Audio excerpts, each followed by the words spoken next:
Hello, guys. Welcome to this very special podcast wherein we are going to discuss about the perspective of a digital agency founder.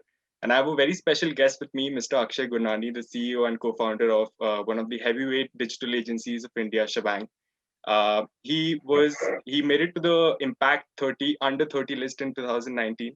He's one of top 50 influential content strategist. He is one of the TEDx speakers, and it's a complete honor to have you, sir, on this podcast. Thanks for having me, Rahul. I know we've been trying to set this up since some time, so I'm glad it's happening finally. Yeah, yeah. So, Akshay sir, if you can tell us something about your, professional and personal journey, how will you look back at it today? Sure. Um, it could be a very long answer, but I'll try keeping it short because we have a lot to discuss today. So, Mhm. I'm a thoroughbred Bombay boy. I've born and brought up in Bombay. So, I've done my schooling and college here in Bombay. I went to HR college where I did Nice. my Bachelor of Management study, BMS. Um, I was among the few students to only do finance and marketing back in college because I was a complete nerd and I wanted to learn as much as I possibly could. So I spent most of my time, working, doing internships, doing extracurriculars. Um, and I think back in college, I tried to learn as much as I could from whatever experiences I could get. Luckily for me, like HR college is known to be a very forward thinking, extracurricular oriented kind of a college. So I got a lot of exposure to leadership, to setting up my own processes. For example, actually leading communities, leading my classmates as well. So I think those formidable years of my life were very crucial to actually making me into what I am. Right after college, I found a job as a financial analyst, where I spent about 6 months working in this company called Tres Vista. Nice. I worked as a financial analyst and did a lot of number crunching, worked with many clients across the globe. And really, I think slogged my ass off for those 6 months because, again, finance is a highly, very competitive, very hardworking, very, I think, ruthless sector and like a lot of pressure, I think. So, but I mean, I spent 6 months there. I knew that it's time for me to move to marketing because I always enjoyed marketing, and at heart, I knew that marketing is my calling, Right. and entrepreneurship, of course, going forward. So I spent the next, about 4.5 years with an agency called Foxymoron, where I started off my career as a content writer. I was a team leader. I moved up to becoming a group solution manager. Then I went to Gurgaon, where I was heading their North India operations. Grew the team to about 30 people, 35 people. Came back within 18 months, and then that's when Shebang happened. So effectively, I've been in the industry for about 10 years now that I've been doing digital marketing. Right. Um, that's broadly the kind of trajectory that I've seen for myself in the past 10 years. Of course, it's been fairly fulfilling in terms of the kind of growth I've got to, get through my experiences, the kind of people I've got to meet, the kind of brands I've got to work with. So Right. yeah, forever grateful for where I am today. And yeah, I'm 31 now, but I'm looking forward to the coming decade and seeing what that has in store for me. Yeah. Right. That's an amazing journey. That's an inspirational journey. As I will, I've been inspired by that journey, and I'll take glimpses out of that, and I'll ask you questions based on that. So first, you said that you're working as a financial analyst. Um, a lot of people shift their roles, like you shifted from finance to marketing. So at that time, was there any sort of clarity that you wanted to build something of your own in the long run, or was it just to explore marketing, or what was the mindset when you were just shifting out? Sure. So I come from a family of entrepreneurs. So like my Right. father's an entrepreneur. A lot of my cousins and my chachas, everyone has been in the entrepreneurship field all their lives, right? So when I was growing up, I was always surrounded by people who were running their own companies, running their own businesses. So I think at a very young age, I knew that I want to have my own company and I do not want to work for somebody. Right. Doesn't mean that I will not work for somebody in the beginning few years. I said, okay, fine, let me get the experience of working under someone, get the learnings, get the experiences, and then, Mhm. of course, in the future, start something of my own. So when finance happened to me, I felt like finance is a good stepping stone towards entrepreneurship because as an entrepreneur, you've got to understand your own finances. of your own company, personal finances. So I felt that, finance in a way is a great stepping stone towards something else. Of course, I didn't think I'd quit finance so soon. I think I just got burnt out very fast in that field. And somewhere at the bottom of my heart, I felt like I'm not happy, which is why, marketing became the natural trajectory. Again, 10 years ago, marketing was not as evolved as what it is today. Um, youngsters today have a lot of opportunity when it comes to marketing is not just your traditional kind of marketing. You have even digital, for example, has a plethora of different kind of domains within digital marketing as well, right? So but back when I started my career as a marketer, I didn't have those many options. Digital was still nascent in the country, and they were still figuring out what does digital really mean, right? So I think it was a good time for me to actually come into that sphere because it was a growing space. We were discovering, we were among the first few agencies back then at Foxy, who were doing good quality work and good quality content. So I thought that it was a great stepping stone for me to actually learning as much as I could and gaining as many experiences as I possibly could, because I was barely 21 to that time, right? And I felt like if I don't try something right now, I probably won't get the chance when I'm 28 or 29, where it becomes a lot more difficult to switch fields and get a job of your liking or get a job that is paying you the kind of salary you want to get paid, right? So I felt like if I'm just 21 right now, why not just give it a shot? What's the worst that can happen, right? I can probably go and do an MBA if I need to. I can probably go and switch my job. But I felt like when I'm young, let me try the most that I can. And I guess the gamble worked out for me eventually because then, I mean, digital marketing became my calling, and then entrepreneurship came, naturally from that as well. So yeah. Nice, nice. So we're glad that you came into marketing and Shebang happened, and we are totally glad for that. And so at Foxy Moron, you were climbing your professional ladder. You joined it as a content writer. You went to Gurgaon, had your own team. You became the Right. business head of the northern region. So what then inspired you or motivated you to leave that and co-found a company of your own at that point of Right. time?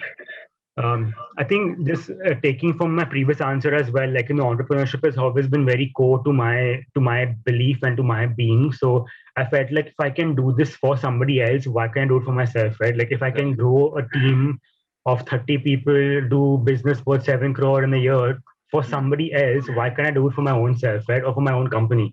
And that was the big driver and the big motivation for me, saying, okay, fine.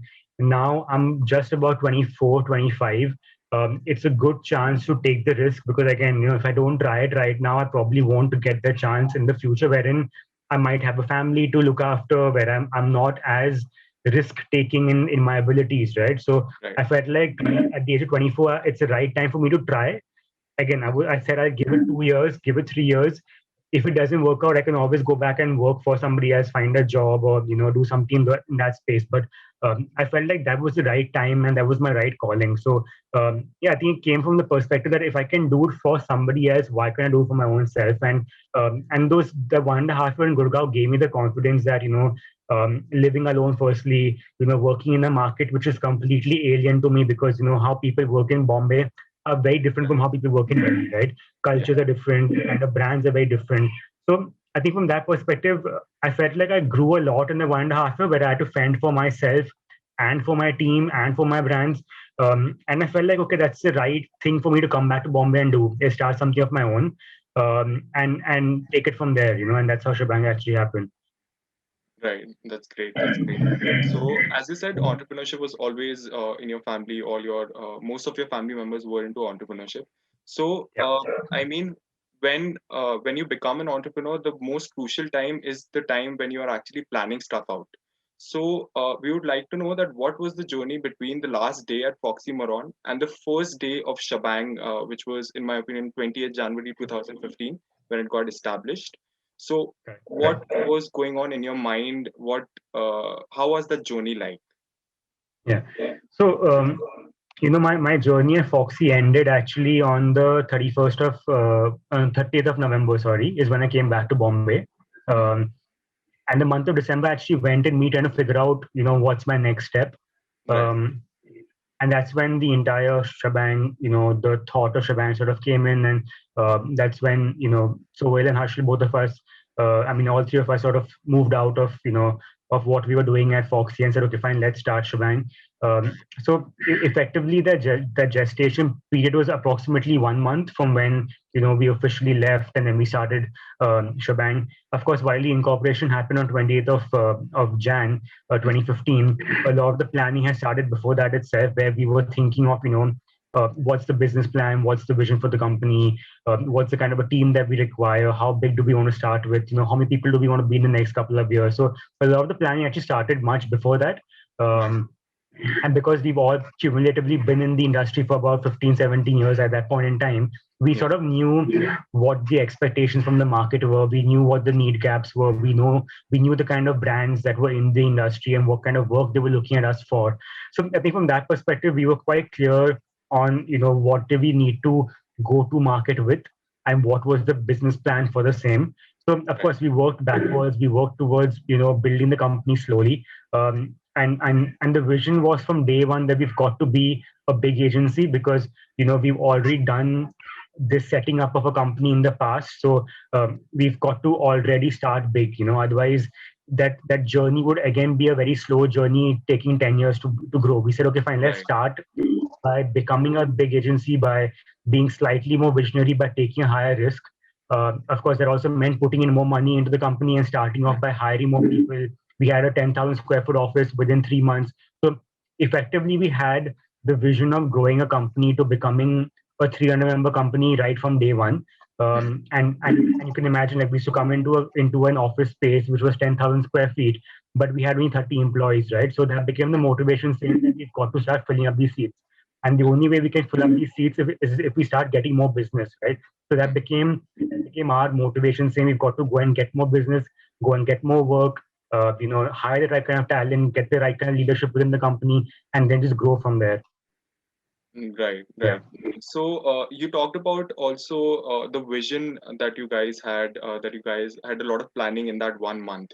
So, I mean, what was the vision behind Shabang, and has it changed now? The reason why I'm asking this, because through your interviews, through Harshal sir's interviews, it's very clear that this is just the beginning. Even after 6 years, Shabang is just beginning its journey. So, I mean, do you have an end in mind that, at this point, Shabang will feel like we have accomplished what we started this journey for? Uh, if you'd asked me this question 3 years ago, that would you be happy with 500 employees? I would say yes. But today we are 500 employees, and am I happy right now? The answer is no. So I think your vision usually keeps evolving with time. I think very importantly, as a visionary leader, you've got to keep looking at how you can build from what you've already currently built. Um, I think the good space that we are in currently is that we have a good, foundation that we've tried to maintain with the kind of leaders in the company and the kind of teams that we've built out. So the vision, of course, while the end vision is still, India to the world, and we want to be among the first agencies in the country to actually go global. Usually, it's the other way around, where you have all of the English and the Japanese agencies coming into India. Our aim is to actually go from India to the world. So from that perspective, that one line vision does not change. But does it evolve? Absolutely. The vision keeps evolving it with time, because as we know, when digital marketing is a space wherein it's highly dynamic, highly evolutionary, right? So like even the way we approach our jobs, the way we approach our work is of course evolving with time, and the vision keeps changing. And honestly, there's no end in sight. I don't think we can have an end, because we're still hungry. We're still, I wouldn't say greedy. I think hungry is the right word. That we've got to be hungry. We've got to be foolish, and we've got to keep pushing ourselves further. And the reason why we actually call a company a going concern is because long after the founders and the co-founders die, is the company has got to continue itself, right? So that vision will keep evolving with or without us, and that's our end objective as well. So will we see an end? Probably not. We hope this company goes on forever and ever, and we leave a mark wherever we go. But that's our evolutionary vision as well. That's great. That's great. That will be a proud moment for us as well, that our agency is going from India to global. And Yeah. when you met Harshal sir and Sohail sir, like, what made you think that this is the perfect trio for Shabang? Let's go for it. So, I mean, coincidentally, Harshal, Sohail, and me studied in the same school. So, Yeah. Harshal is 2 years my senior, and Sohail is 2 years my junior. Right. And they both are brothers, actually, real brothers. So we've known each other right from school days. So, like, I've probably known them probably all my life, if you ask me. And of course, since we worked together at Foxy, we sort of knew our strengths. We knew the kind of work that each other do, and the kind of commitment to work that we have. I think from that perspective, we had a comfort level right from day one. We knew that, if at all, in the eventuality that we do start something together, that we probably work together because we do come with our own strengths and weaknesses. Right. So from that perspective, Harshal is the guy who sort of sets the vision. He's the guy who's building out the businesses. He's looking at the innovation to driving the company forward.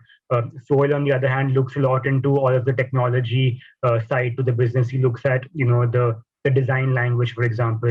While I work a lot from the creative and strategy, so I work with all of the retainer brands at Shebang to build out the brands, to make them bigger, to build out the teams internally as well. So I think the three of us together have our own departmentalized work, and we know where our job descriptions and job roles are. Of course, we do get involved in each other's work because um, we do communicate a lot. We do understand how the vision of the company is going to keep growing. So from that perspective, we will have our frequent catch-ups. We will know what each other is doing, and we will know that whatever we are doing is in lines with the company's vision. Right. But at the same time, we are giving each other the space to do what we believe is right for our own teams and for our own departments. So from that perspective, it was very clear that we all three come with our own set of strengths, and if we can work together, it can really help build out the entire company. I think that's a good learning for anyone looking to start their own company and who's looking for a founder or a co-founder or a partner, that you look for someone who can add on something which you don't have.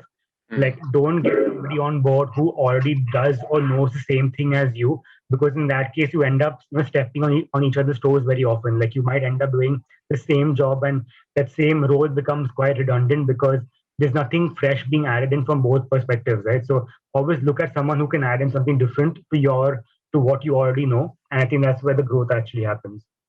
Right. That's a great point that, while selecting founders, obviously, Harshil sir brings in some kind of value. You bring in some kind of value. Sohail sir brings in some Yeah, kind of value. And yeah, that vision also shows the burning desire from all three of you. Like, whenever you go to an interview, Harshil sir goes to an interview, that burning desire is always there. So that's great. And do you think that your professional experience, both as a financial analyst and as a content writer and as a business head, has helped you in Shebang? absolutely. Because I've started off my journey as a content writer today, right from knowing what the junior most person in my company does to Mm, what the senior most person in my company does. I understand their jobs extremely well, right? If mm, someone tells me that, it's going to take me 3 hours to write a set of copies, I know for a fact that it might not take that long because I've done it myself, right? So I've gone from writing copy, writing content, to running a Facebook page, to writing tweets, to doing ORM, to managing a team, to becoming a GSM. So I've been through the ranks. I've sort of grown through the hierarchy within the company, right? So right. I understand I understand the nuances of the job very well, which was helping me today in my leadership role as well, because I understand what somebody at every level is probably going through in their journeys. So when someone tells me, okay, fine, I'm feeling insecure, or I'm feeling, not as valued, I understand what they mean because I've been through that, right? Mm, So I think all of the experiences that I've tried to accumulate over the past 10 years have really shaped me into becoming what I am today, right from the content writing to the leadership roles to moving cities. I understand that, and it really helps me build out my teams today as well. right, right. That's amazing. And as a founder, like, since you have grown through the hierarchy, I'm sure it would have been beneficial for you as compared to if you would have just gone out of college and co-founded Shebang. So that made a Absolutely. lot of difference Yeah, there. and I think it's a big learning for anyone who wants to start up their own company, right? Spend some Mm, time working, because those years of work actually are not a wasted is not wasted, right? It's actually a good time to experience and discover, right? You also try to understand how other companies are built, how their visions are built out, how their processes are built out, right? And then when you actually come into your own company, you can start inculcating some of those learnings into your own, and of course tweaking it to the culture that you want to build for your company. But I think a lot of what we as entrepreneurs actually start becoming in future is an amalgamation of these smaller experiences or smaller moments or smaller conversations we have with our peers as well, that help us becoming something else or something bigger in life. Yeah. Right. That's true. And like, what were the initial few challenges when you started with Shebang? Because as a business head at Foxy Moron, you'd be earning much more as compared to the first day at Shebang when you have few or like not as many clients as you have right now. So, what Right. were the challenges in the initial days? So I think the few biggest challenges we had in the initial days is, of course, attracting the right kind of talent. Because, as I mentioned, that we did not want to start small. We want to start big. We want to start with that burning fire in the belly to actually, get the company off the ground, right? So acquiring the right kind of talent, attracting the right kind of talent became the biggest challenge in the beginning, right? Because everyone is trying to buy into your vision, and that's the only thing you can sell to them. Because there are no clients, there's no work, right? You're trying to sell them on a vision of your company, and try to convince them to actually come into your company basis just a paper or a presentation. Mm. Um, so in the beginning, getting people to buy into your vision is very, very difficult, especially if you're trying to attract senior leadership talent, who eventually will help you grow the company as well. Right. So I think in the beginning that was the biggest challenge. But then, of course, even trying to get new clients on board becomes a big challenge, because usually in the beginning the clients don't want to work with you who are the big brands, because they still don't have much of your work to see. So they're going as per face value, right? They're trying to, of course, I mean, the good thing is, because we've been in the industry for so many years, people knew us personally. They knew that, okay, this is the kind of work that we do, this is the kind of work that we can bring to the board. But of course, we didn't have the team to back us up, right? So also attracting the right kind of clients in the beginning was difficult. We worked with many startup brands, startup Right. clients who paid us less amount of money in comparison. That's because, of course, we could not necessarily command the price, because we didn't have the team to command the price to begin with. Mm. But I think as we did a few good campaigns, as the work started improving with time, the confidence in us, the confidence in the brands also started increasing a lot more. And that's how the bigger brands started coming. So Godrej actually was one of our big clients that we acquired early in 2015 itself.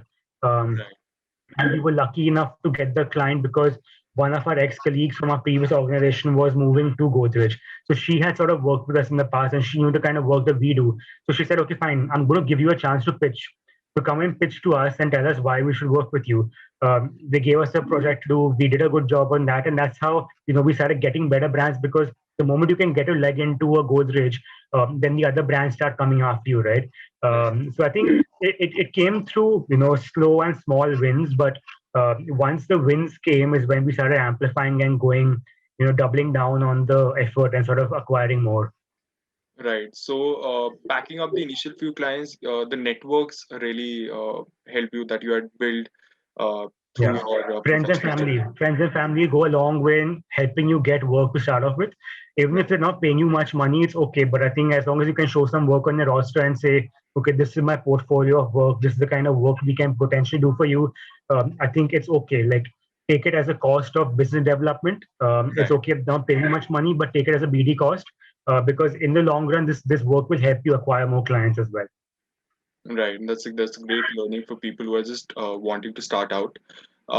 And like, what are the clients looking out for, especially after this COVID era? What, in your opinion, is the ideal requirement of a client, of a marketing client who wants marketing services? Sure. Um, I think with time, what we see is clients are moving towards agencies who can be a lot more integrated, who are a lot more holistic, Hmm. who sort of become their one-stop solution for whatever problems that they might have.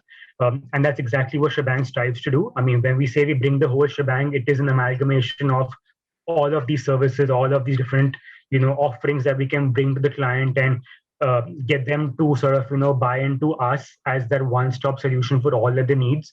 Right. So, clients today are looking for partners who can partner with them on their journey of growth. essentially what we've seen that COVID has taught us is that clients are looking to, uh, you know, uh, get effectiveness for every penny that they spend, right? When it means that what kind of conversions can I actually drive through digital, because I'm able to, tracking is very simple on digital. I can actually get data, I can get back-end numbers, right? Right. And second is that digital as a platform is a lot more cheaper as compared to mainline platforms. So their dependency on us has become a lot more to drive effectiveness, to drive the creative mandate, to drive the communication, to drive the community building, to drive the online reputation. So that's usually where clients are actually coming towards to us for. Many clients are actually moving towards building out their entire direct to consumer websites, so where we can not just rely on your Amazons or Flipkarts, but actually build out a website where they can sell.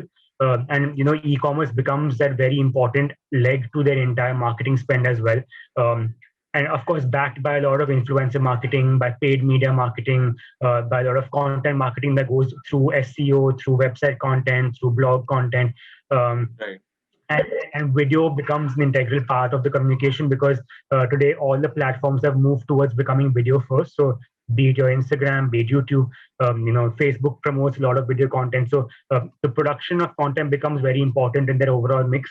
So yeah, again, so clients are looking at agencies today to see who can give them all of this under one roof, because they're able to work with one team, they're able to get economies of scale, they can get better pricing, for example, and then the control is within the same team. Right. So yeah, that's how the entire industry is moving towards, and of course, technology plays an integral part of it, right? So again, your machine learning, AI, AR filters, for example, as a part of campaigns or as a part of content, become very, very nuanced towards actually building out the brands. So that's what clients are looking for, and the good thing for us is that digital has become the forefront of the entire COVID scene, right? Because clients are cutting down the marketing spends, but they're not cutting down on digital spends, because digital being the cheapest medium of sorts, they're able to afford the services a lot better as compared to mainline. And hopefully in the next 2 years, digital might actually overtake TV promotions as a part of the overall marketing spends, right? So that's a very exciting time for us to be in the industry and really grow out our company and our services further. Right. And that also answers the question that Shabang saw it early, that integrated solutions will be the need of the clients, especially after Yeah. this COVID, wherein they don't have budget to actually allocate it to single services, to hire different agencies. So I mean, Right. Shabang perfectly fits in there. How do you now decide that a service should be priced in a particular way? I know there are a lot of subjective factors to it, the client's requirements, the budget, but Yeah. on an overview level, how do you see pricing in digital marketing field? So we are in a space of talent. It's all human capital, right? Digital Mm. marketing currently is all human capital. Like, we hire people to service the client, and the services could range from, again, as I was saying, content strategy, creative design, media buying, production, script writing, whatever. So a lot of our services actually depend on the cost to service that particular client's needs, right? So Right. so when it comes down to costing, for example, a client will say, okay, fine, um, I need Shaban to create 30 posts a month, Mm. do 20, 30 tweets a month, maybe make 2 videos for me, write 5 blog articles, create 3 emailers. We work backwards, saying that, in order to service this requirement for the client, what's the kind of team that is required on the roster to actually create all of these collaterals, right? Um, so if it means I need 2 content writers, one designer, one creative, one strategist, one team leader, one group account manager, I work out the cost of this team. Of course, add my markup in terms of my margin or my profit, and that becomes my pricing for the client. I also got to add in my overheads, my rent, my all the overheads that come with running a team, and that becomes my cost to the client. So effectively, to keep it simply, what's the kind of team required to service the client's needs, Right. and what are the salaries I'm paying that team to manage that team effectively is my cost to the client. um, of course, you can afford to charge certain clients a slightly higher amount of money basis what the client is, who the brand is. Certain MNC, certain large brands do come with much larger spends or much larger budgets. So you've got to understand and gauge the market and understand which kind of brands would be comfortable paying you X amount of money. It of course comes with experience. It comes with understanding clients, understanding brands, understanding their backgrounds, understanding the kind of agencies they currently work with, also understanding the kind of marketing spends they have, for example. Um, Right. so it is slightly scientific in that sense that you've got to know these variable factors as well. But for anyone starting off their agency, the most effective and simple way is understand what's the client requirement, understand who do you require to service that need, and what's the cost to run that team. That's what your costs are going to be. Of course, add a 20% markup on that as your profit, which you can continue plowing back into your business to grow your company. But that's simply put how we do our pricing. Right. That clarifies a lot of doubts that people who are just starting out must have had in terms of pricing structure. So that those are some great insights. And now moving from an operations point of view to an human resource point of view, I Right. saw one of your interviews wherein you were saying that you also see the if the color of the shoes is matching with the color of the tie or the color of the shirt of the person who's coming for an interview. So what do you see in a person who's coming for an interview, especially those people who came initially when you were just starting out? What did you see, and how did you decide to hire them? Yeah. So uh, a lot of the times when I interview people, I don't look at their resumes. I Hmm. mean, of course, I look at the resumes only to check whether they have typos in their resume. Because if they can't spell correctly in the resume, then it's a problem. Right. And I should not be hiring that person because we are in a space of communication. Right? If you can't communicate through your resume effectively, then sorry, there's no place for you in the company. Right. But uh, right in the beginning, when we used to hire, we used to look at people who want to grow and who want to be a part of a growing company, and also who are wanting to take up responsibility, because we were very clear with them that there will not be as much of a structure or a process to start off with. Right. um, and we've got to establish these processes as we go along. So when we were actually hiring right in the beginning, and I remember I went to HR college, back to where I began my journey as well, Right. and I was in a classroom of about 70 youngsters who were graduating in the coming summer.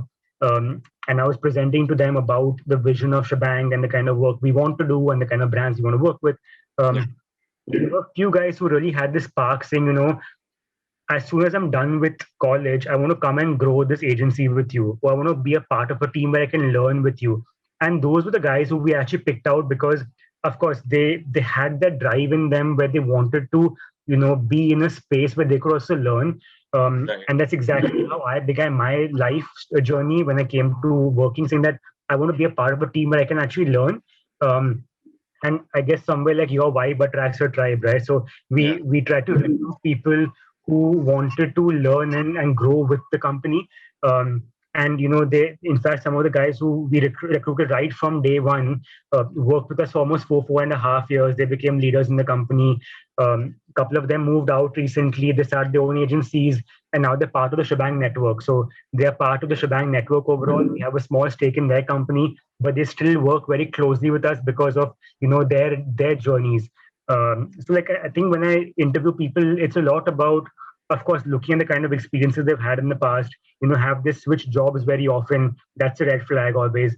Because I think when I'm hiring, I'm always looking at people who want to grow with me, because again, Shebang is still growing. It's Right. only been 6 years. While 6 years seems like a lot of time, it's only been 6 years, right? Hmm. And if you are keen on growing in the future and growing with us, then you have a space in our company.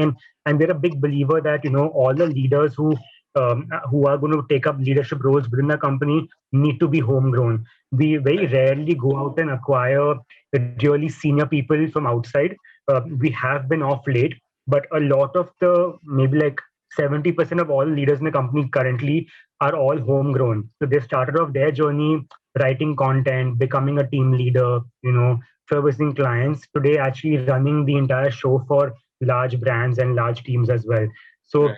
uh, so at the back of the mind, it's more than your bookish knowledge. I think it's about the aptitude, it's about your attitude, it's about that hunger, it's about you wanting to really be in a space that's growing and be a part of the madness, very importantly. Right. So yeah, and the reason why I actually look out for people who are wearing the same color of their belt and the shoes is because it shows me attention to detail, right? Right. If the person dresses meticulously. It shows he's put the effort in, right? Yes. And that's where I look at him saying, okay, he's thought through what he's wearing, and it's not to judge him. It's not from a judgmental perspective. It's to see, has he put in that thought while he came for the meeting, and is that his attention to detail? Right, right. That should be the process, because a lot of people just fill in applications just for the sake of it, or are just there to just give an interview. So that's a very good process to actually get the cream layer out, get people who actually want to be with you, and grow them eventually. So there's a Yeah. question that arises out of this conversation itself, that you said that a lot of leaders are homegrown. So at what point, or how do you decide that this particular employee is now ready to take on leadership roles, especially when Shabang is expanding to different geographical locations? So what is the mindset there? So I think intent plays a very important part of the leadership growth as well. A lot of the leaders actually come up to us proactively saying, that I'm ready for something bigger, or Right. give me an opportunity, or give me a shot, right? Because even they know, like we have monthly town halls, for example, we have like a vision, percolation across the company, right? So people know where the company is growing to, right? So currently, say for example, we're saying that we want to be a 5,000 member team in the next couple of years. People know that in order for Shaban to be for 500 to 5,000, we've got to build many more leaders in the company who can actually take up leadership roles. Yes. So very often we have people coming to us with the intent saying, can I try this, or can I give this a shot? Can you believe in my ability? And of course, not everyone gets the opportunity, because of course, since we worked with them, we know what are their plus points, what are the kind of strengths that they have in building their teams or in building their brands. So a lot of it comes a lot more intuitively. Of course, we also go out and ask people saying, we've identified you as a potential leader in the coming 3 years. Do you want to stick around with Shebang, because we have an opportunity for you? Then we will give them something different, something more challenging. It could be doing something at the core, but giving them something as an add-on to keep them going, keeping them motivated, right? So I think intent plays a very, very important part of identifying leaders. And the more proactive people are in the company, the more happy we get, because it shows us that they are looking out for us. They're looking out for Right. the company as a whole. And when they come proactively saying, you know what, I've made a small plan, can I take you through it? That Right. in itself is great. It feels very nice that they are treating this company as their own company, and they've actually taken that effort of putting in their own thought and building out something because they believe that they can grow in this company. So I think intent is very, very important here. Right. So intent, proactiveness leads to leadership, and team performance also, I guess, has a major role to play Yeah. in So getting yeah, I mean, growth. of course, like once the intent is there, we'll of course see, how good this person is Right. actually. Like, has he done a good job with his current work? Of course, not everybody, who has the intent is good. Hmm. Unfortunately, so you've got to sit them down, tell them, what are the things they've got to work on, for example, Right. and how can we actually accelerate the growth, if not right now, but in the next 1 year or 1 or 2 years. But we Right. give them that, that growth path. We give them that vision, saying that in the next 2 years you can be here if you work on ABCD. So it's more like it's like constructive feedback in a way. Right. Definitely. Yeah. Now, since we have got all answers in terms of operations and human resources, I want to go more on a personal level and ask you that what has been one failure and one achievement as a CEO and co-founder of Shabang that you think has stood out for you in these 6 years? So finding one is going to be damn hard, because we've never seen failure as a negative thing. I think it's always been opportunity. Um, and I mean, we failed many times. Like, we've lost good talent, for example. We've lost brands. We've lost our sanity at some point in time as well. And I would call them all failures in some way or the other. But I think I mean, failure is a very, very strong word. I think they've been like a learning path for us, and for me in particular. Like, all of these small moments have actually taught me how to be a better leader, be a better person, to find a purpose that is slightly more aligned with my personal purpose as well. Um, and yeah, I mean, nothing stands out as a failure per se, but I think it's these very small things about, how I could have probably dealt with the situation slightly better, for example, or maybe I could have been a little more empathetic to a particular employee at some given point in time. Right. So I count these as failures, but I also count them as learnings for me, which I then try incorporating into my own life and saying, okay, I shouldn't have done it that way. Can I learn from that and just move on from there, right? So Right. I think that's where I come from a failure perspective.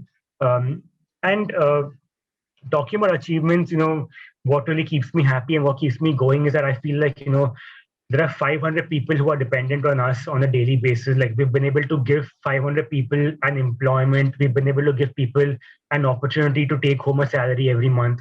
Right. We've not got any salaries in the lockdown. We gave everybody a flat, increment as well. While most of the agencies were actually cutting down and letting people off. I think the biggest achievement for us is that we did not cut a single employee and we gave everybody a raise in the salary. Plus, Right. we actually hired 140 people in the past 6 months.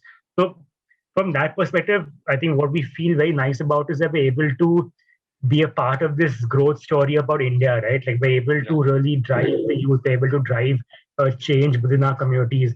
And the kind of work that we do is not only centered towards doing work for brands, but it's also doing work for communities. So like, we've adopted villages, for example, we've given them light, we've given them employment.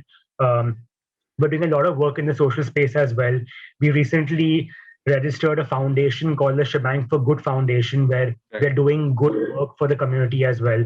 So I think these, more than having a good set of brands, I think these are the wins that make us feel much nicer about ourselves. And, I think it makes us motivated to continue doing what we do, because if we can drive change within our own community, there's nothing more important than doing that, right? Like you're giving back to the community who's actually allowed you to thrive and grow. So I think that's what keeps me going in particular, that I'm able to give people employment opportunities plus drive change in community. Definitely. Empathy is a big part of Shebang, as we all can see that even after COVID, we saw that the desktops were being shifted to their homes in like 48 hours. So, I mean, Yeah. that's something that shows the kind of care that leaders have in Shebang for their employees. So Yeah. that is a great point. And when I talk to you, when I see your interviews, I definitely am sure that you are not satisfied with the position that you have or what you are doing. You have a much more bigger vision.